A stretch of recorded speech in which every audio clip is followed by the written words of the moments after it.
तो hello friends, welcome back to my channel. और friend, आज के वीडियो सीरीज के अंदर हम डिस्कस करने वाले हैं टाइप्स ऑफ ऑपरेटिंग सिस्टम। इससे प्रीवियस लेक्चर में हम लोगों ने फंक्शन ऑफ ऑपरेटिंग सिस्टम को डिस्कस किया, जिसमें डिफरेंट टाइप ऑफ फंक्शंस को हमने अच्छी तरीके से देखा समझा। तो अगर आपने उन वीडियोस को नहीं देखा तो जरूर देख लीजिएगा, ताकि पुराना कंसेप्ट क्लियर रहेगा तो ये चीजें समझने में और भी ज्यादा आसानी होगी। तो टाइप ऑफ ऑपरेटिंग सिस्टम की हम बात करें तो ऑपरेटिंग सिस्टम को हम अलग अलग कैटेगरी में डिवाइड करते हैं, जिसमें सबसे पहला आपका आता है बैच ऑपरेटिंग सिस्टम। क्लियर? तो बैच ऑपरेटिंग सिस्टम क्या होता है उसको हम लोग डीपली में समझेंगे।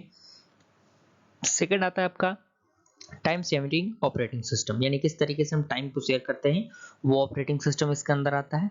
थर्ड आपका आता है डिस्ट्रीब्यूटेड ऑपरेटिंग सिस्टम। देन उसके बाद आपका आता है network operating system. And fifth आपका आता है real time operating system. And sixth fifth ही होता है बेसिकली। तो ये बेसिकली हम डायग्राम के अकॉर्डिंग भी इसको दिखा सकते हैं। तो बैच ऑपरेटिंग सिस्टम एक ब्लॉक में बनेगा।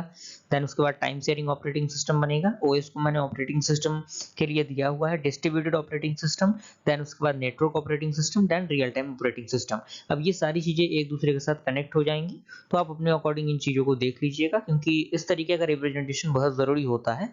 अगर एग्जामिनेशन में आप लिखेंगे तो बेहतरीन नंबर आपको मिल सकते हैं। तो इसको आपको इस तरीके से चार्ट के अकॉर्डिंग दिखाना है कि हाँ, टाइप ऑफ ऑपरेटिंग सिस्टम इस तरीके से होते हैं। क्लियर? अब सबसे पहले आता है बैच ऑपरेटिंग सिस्टम। ये बैच ऑपरेटिंग सिस्टम के रिगार्डिंग एक फिगर दिया हुआ है। इस फिगर का रिप्रेजेंटेशन बेहद जरूरी है आपके एग्जामिनेशन के लिए। अगर आप एग्जामिनेशन में लिखते हैं बैच ऑपरेटिंग सिस्टम के अंदर, तो थ्योरी लिखे ना लिखे उससे मतलब नहीं है, लेकिन आपका फिगर का रिप्रेजेंटेशन बेहद जरूरी होता है। क्लियर? तो फिगर को आपको नेट एंड क्लीन डायग्राम के अकॉर्डिंग बनाना है। बहुत ही बेहतरीन तरीके से फिगर बनाया गया है, आप इसको बना लीजिए, कोई दिक्कत परेशानी आपको नहीं होगी। इससे पॉइंट कह रहा है कि in batch operating system the similar jobs are group together with the help of same operator and these batches are executed one by one. यानी बैच ऑपरेटिंग सिस्टम के अंदर जो सिमिलर जॉब्स होते हैं वो ग्रुप्ड होते हैं एक दूसरे के साथ, किसके मदद से? सेम ऑपरेटर के मदद से। और ये जो बैचेस होते हैं वो क्या होते हैं? एक के बाद एक एग्जीक्यूट होता है।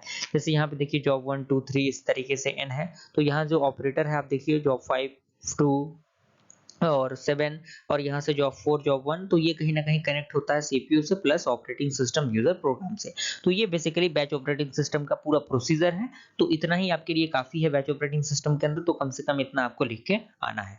सेकंड आपका आता है टाइम शेयरिंग ऑपरेटिंग सिस्टम। तो ये टाइम शेयरिंग ऑपरेटिंग सिस्टम के रिगार्डिंग आपको फिगर दिख रहा होगा।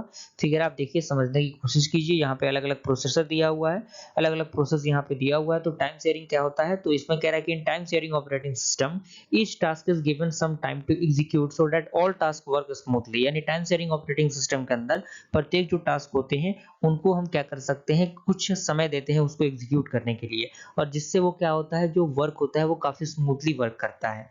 अगला पॉइंट कह रहा है कि each user gets the time of CPU as they use a single system.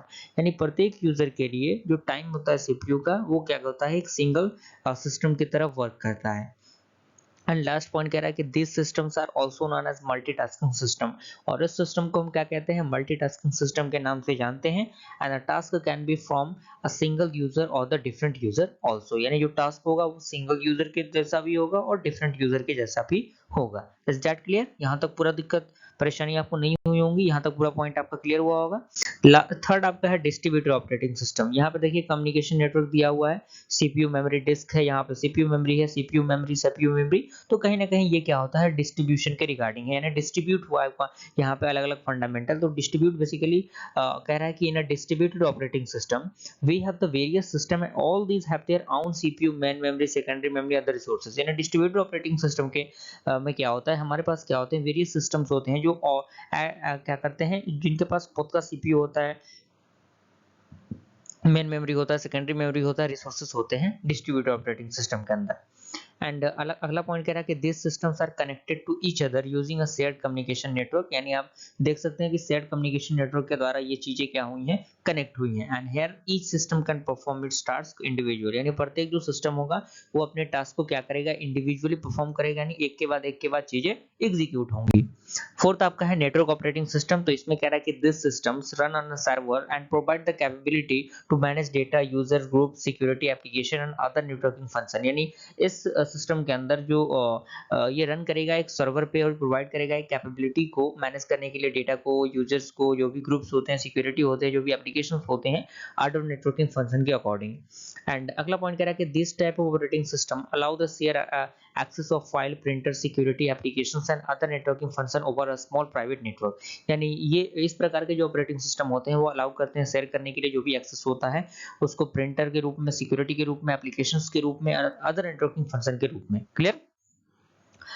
Last आपका है रियल टाइम ऑपरेटिंग सिस्टम। तो इसमें पहला पॉइंट कह रहा है कि in real time operating system each jobs carry a certain deadline within which the job supposed to be completed। यानी रियल टाइम ऑपरेटिंग सिस्टम के अंदर प्रत्येक जो जॉब होगा वो मतलब एग्जीक्यूट करने के लिए कुछ टाइम को कैरी करेगा। जैसे मान लीजिए कोई भी जॉब आपका कंप्लीट हो गया and otherwise the losses will be there or even if the result is produced then it will be completely useless। तो उस कंडीशन में ये क्या होगा, यूजलेस हो जाएगा। तो मुझे पूरी उम्मीद है कि यहाँ तक पूरा टॉपिक आपका कवर अप हो चुका होगा, सारी चीजें कवर अप हो चुकी होंगी। अगर वीडियो पसंद आए तो लाइक जरूर कीजिएगा। मिलते हैं ऐसे इंटरेस्टिंग वीडियो के साथ, तब तक के लिए थैंक यू। यहाँ पे आप देख लीजिए